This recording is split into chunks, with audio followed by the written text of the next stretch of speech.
Bonjour à tous, je suis Sylvain Landreau, responsable de la multigestion chez Ports en Pargestion.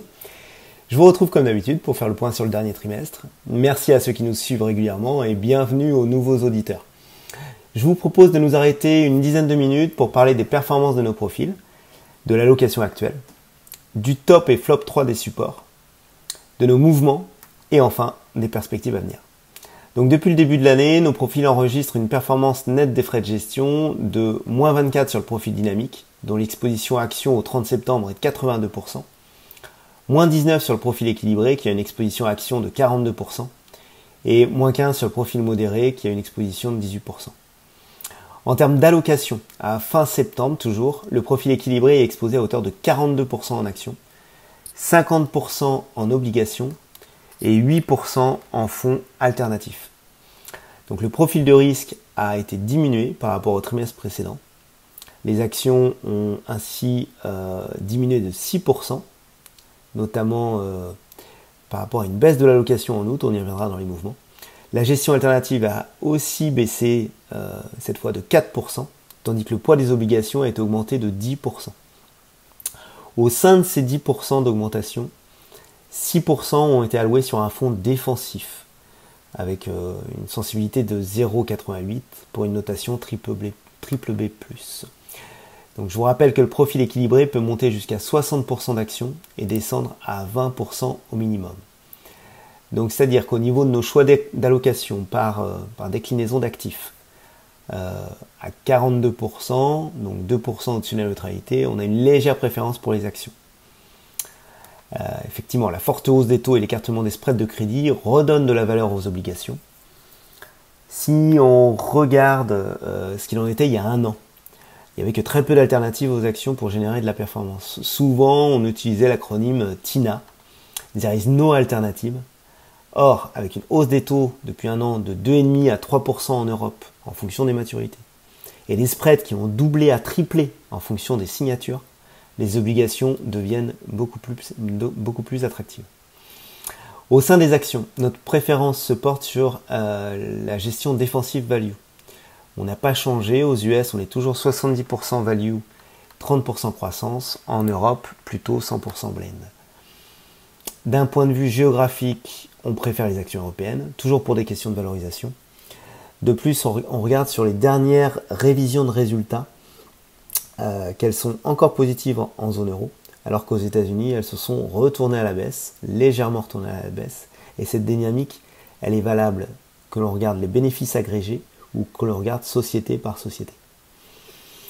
On conserve nos positions sur les small et mid caps, que ce soit en Europe ou aux États-Unis, pour profiter toujours de la sous-valorisation relative par rapport au large. Aux États-Unis, on constate même qu'on est sur des niveaux historiques de décote. Si maintenant on switch sur les obligations, donc on préfère toujours le risque de crédit obligataire. D'abord sur les subordonnées financières. Je vous rappelle qu'on les intègre volontairement dans la catégorie high yield dans nos reporting, même si les émetteurs peuvent être classés en investment grade.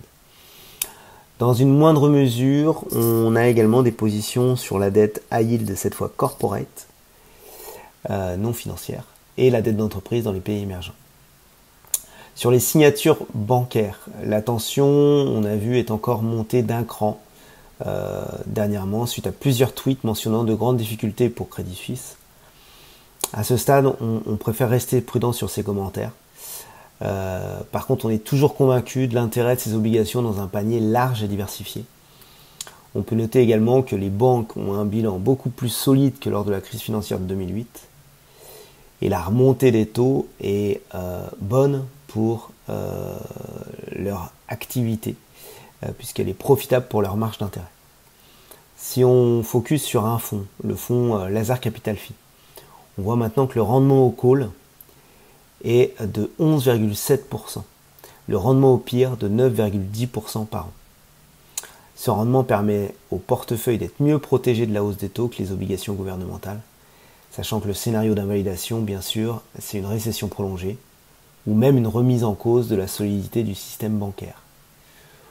Pour nous, pour l'instant, ce scénario d'invalidation n'est pas d'actualité, donc on conserve nos positions. En complément des obligations, donc on reste toujours sur de la gestion alternative, même si elle elle est moins forte en termes de pondération. Et on le verra dans les mouvements. Ces fonds ont bien joué leur rôle sur ce trimestre difficile, on le verra également niveau performance.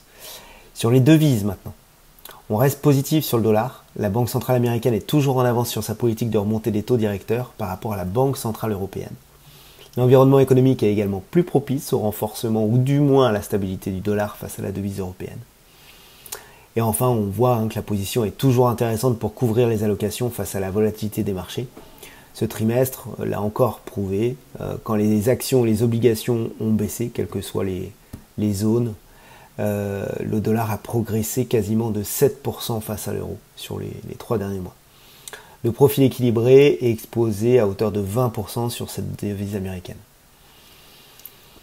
Alors maintenant, si on s'attarde sur nos supports, les fonds qui se sont mieux comportés sur ce trimestre, on va retrouver le fonds de Morgan Stanley US Advantage, qui performe de 6,77 en dollars et de 14,33% en euros.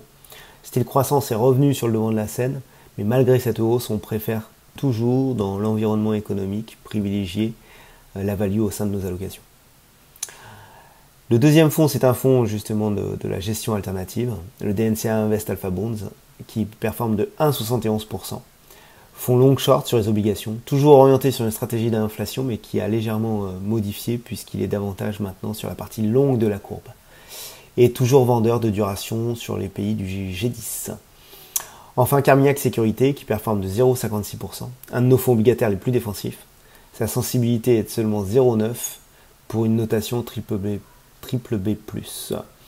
Donc malgré cette prudence, le fonds embarque dorénavant grâce à la hausse des taux et des spreads un rendement de 4,70% par an.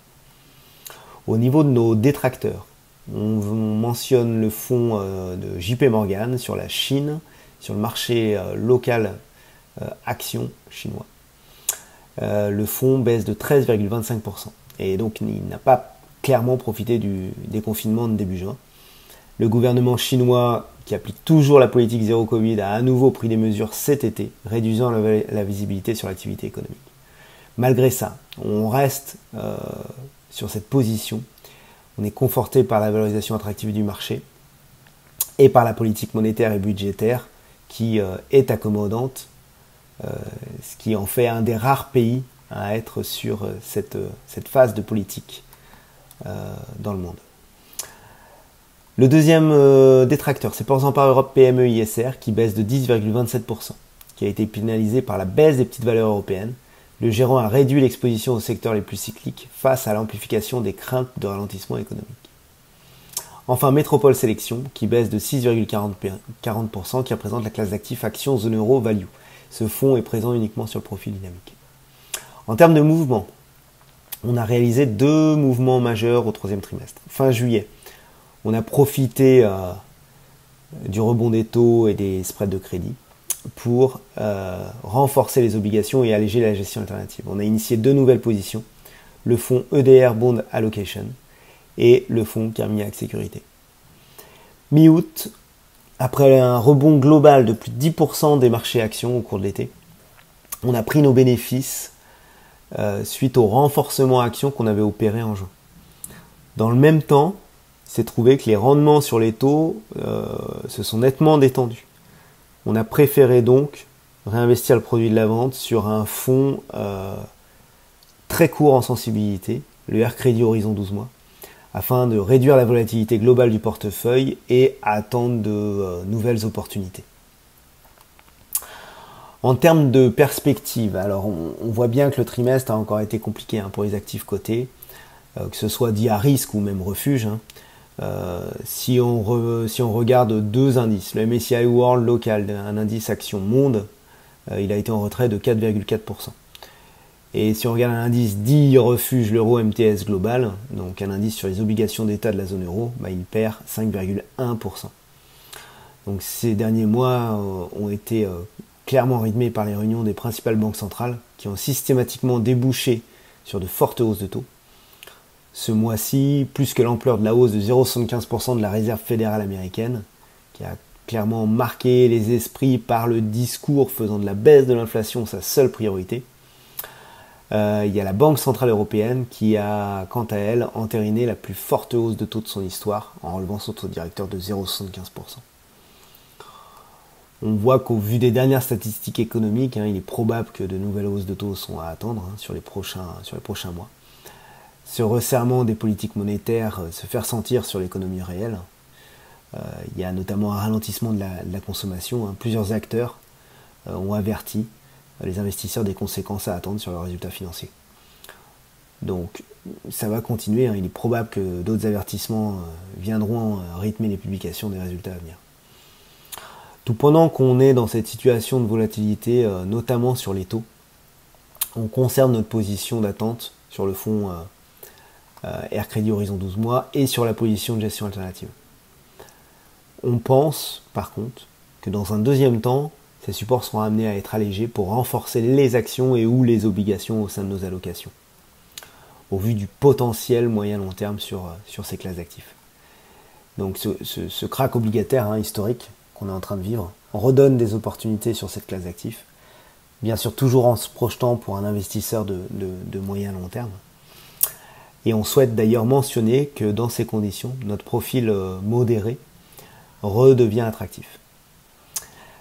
Merci pour votre écoute. Je vous donne rendez-vous désormais l'année prochaine, en début d'année, pour faire le point sur 2022. D'ici là, n'hésitez pas à revenir vers nous si vous avez des questions sur les profils, les stratégies ou même les supports. Et je vous dis à très bientôt. Ce podcast réalisé par Ports en Part Gestion est à destination d'une clientèle professionnelle. Il a été enregistré uniquement à titre d'information et ne constitue donc pas une incitation à investir ni un document contractuel.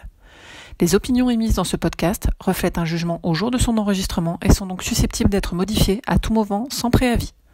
Les données chiffrées utilisées par Ports en Part Gestion proviennent de sources qu'elle estime fiables. Toutefois, Ports en Part Gestion ne saurait être tenu responsable de toute décision prise ou non sur la base d'une information contenue dans ce document, ni de l'utilisation qui pourrait en être faite par un tiers. Pour plus d'informations, connectez-vous sur www.portsenpartgestion.fr. Merci.